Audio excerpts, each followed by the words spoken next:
Shadow Treasurer Angus Taylor says Treasury should have modelled what the economic impact of reciprocal tariffs would be on the Australian economy.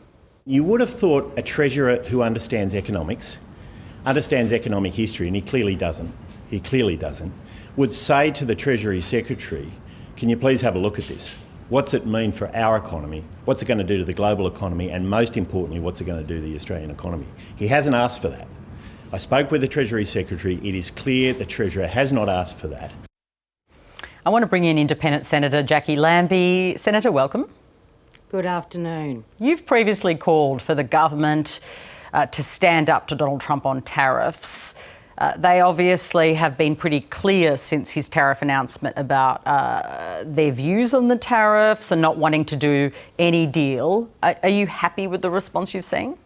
We don't need to go back with them in tariffs because we have four big things here. One of them says critical minerals. The other one is the top of the Northern Territory there, where we have the rotation of the US Marines, which the next tote rotation, you say don't bother, you take your rotation home and there won't be one replacing it. We have Pine Gap, which we can use, and we could use that tomorrow. I'm sure that'd be a great bargaining chip. I'd love to be sitting at the table for that one.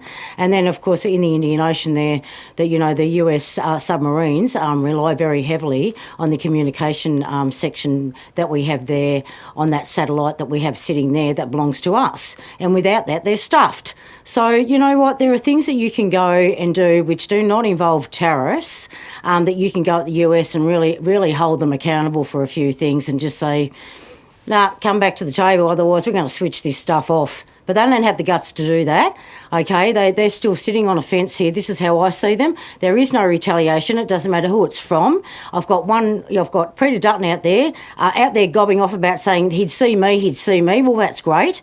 You've had the last 8 weeks to get in and see him as an opposition leader. Nothing coming from there. So you've got nothing new on the table, Peter Dutton, let's be honest here. And then you've got him, Albanese goes, I'm really not sure how to handle this situation.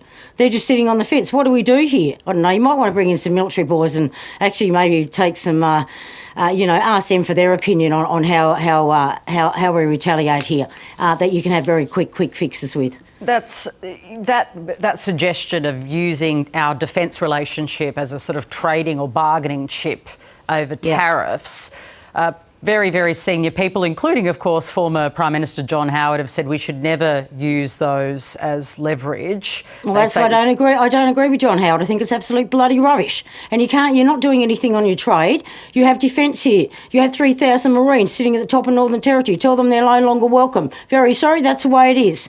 No offence to them. All right, start getting tough here. You're dealing with Donald Trump, and in the meantime, we've got 2 weak leaders that go, I just don't know what to do about this. Well, you keep doing that every day because the way you are dealing with it now is not working. It is not working. You are failing.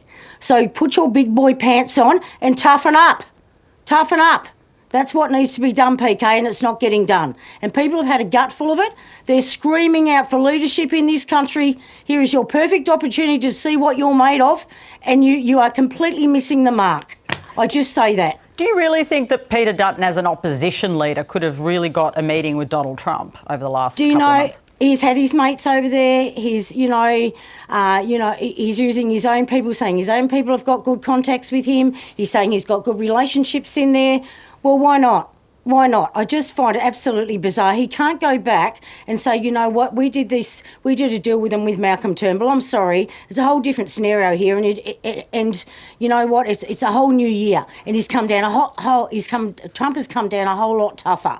That is not going to work. So going out there and gobbing off and saying, I can fix this, when you haven't at all, and even as opposition leader, and you've got mates, Gina Reinhardt, they're all sitting at the table on the bloody Trump night, for God's sake. None of them have been able to do anything. I bet you they're sitting there going, I wish I wasn't sitting on that table because I've now had tariffs thrown at me. I imagine, that business is pretty concerned about the tariffs. Peter Dutton today claimed Australia will fall into recession if Labor is re-elected. Now, that's obviously because of what we're seeing in the wake of Trump's tariffs. Are you worried Australia is going to fall into an election? We are in an election, fall into a recession, and does whoever's in power matter? I have to be honest with you. I could see us going into recession 18 months ago. I've been speaking about this. I live in one of the top 10 poorest electorates, and I can see what's been going on in there in the last 18 months. And I'll tell you what's been going on the last 3 months. I have never seen so many shops close. And this is before the Trump stuff. So we have got some issues out there with the economy. And this is without those tariffs hitting us. We were already in trouble. All right, so I think people need to stop using the blame game as tariffs because we're already heading there. The tariffs now has just been a big blow over the top of us, which is not helpful. So the warning from Peter Dutton that there would be a recession under Labor, I mean, he didn't say it explicitly, he was asked, but do you get a different outcome for a potential recession based on who you vote for as your government? No, I don't think so. I think it's too far gone. The best thing that you can't turn, you can't go this far down and be this close to recession and say, I'll be able to fix this overnight. It just doesn't work like that. Unfortunately, we will probably have to go through a recession, and that is the truth of the matter. That's pretty devastating for people. I think people are feeling pretty nervous at the moment. I was just thinking, actually, Jacqui Lambie, about how people have gone through first COVID, then the inflation crisis, and now if we're really facing a tariff-led, a Trump-led recession, that's 3 huge shocks for people. Yep. How are people going to cope with that? I mean, that is incredibly stressful over a long period of time. Okay, what I do know about Australians, they're extremely tough. Sometimes we don't feel like that, but we are. We are extremely tough. We live in tough climate conditions, all the rest, and we are tough to get through this, and we'll always get through what we need to get through. So as much as that's going to be tough, we've been through worse, since we've become a country. So you know what? You've just got to put your seatbelt on. You've got to keep that cash close, and you've just got to try and continue to put that bread and milk on the table somehow. I don't know what else to say to you, and I do believe it's going to get tougher. I won't sit here, and I put icing on the cake for you. I won't do that because I'll tell you how I see it out there on the ground, PK, and it's not pretty. Yeah, I think people have been under pressure, and now I can imagine they're under a lot of pressure. I just want to ask you before I let you go, and it's been great to speak to you this afternoon, but it's a story that's happened, but given your own experience with the ADF, I think that you would no doubt have noticed. The Liberals have now dumped their candidate for Whitlam, Ben Britton.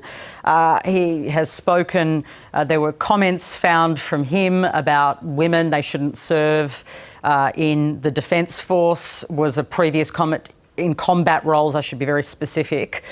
And the Liberal Party has since dumped him. He went on radio and said, well, Andrew Hastie, who is the defence spokesperson for the Liberals, also has said this. Now, Andrew Hastie said this some time ago, but he is in this role. What do you make of that view about women in combat roles? I want to make sure this is very clear and he hears me loud and clear. First of all, we have about 15% which are female in the military, about 12% of them army. You'll have 1% less that are combat females. And I'm one of those combat females. And I'll tell you what happens to boys like that. They get taken out the back and those females deal with them. That's what happens out the back in uniform. So while he's gobbing off, I find it very offensive.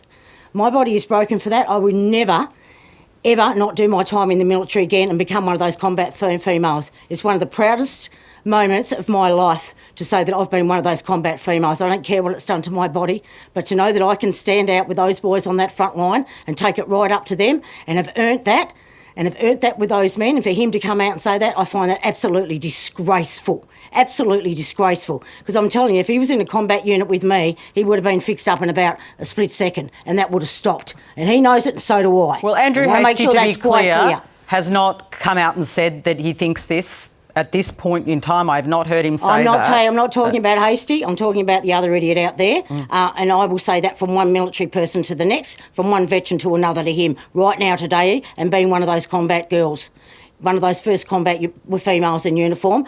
And I will never regret doing my time in in combat with those boys, not ever. Yeah, I'm sure women heard that and would have been concerned to have heard it. Thank you so much, Senator. Thank you so much for having me on, PK. Good on you.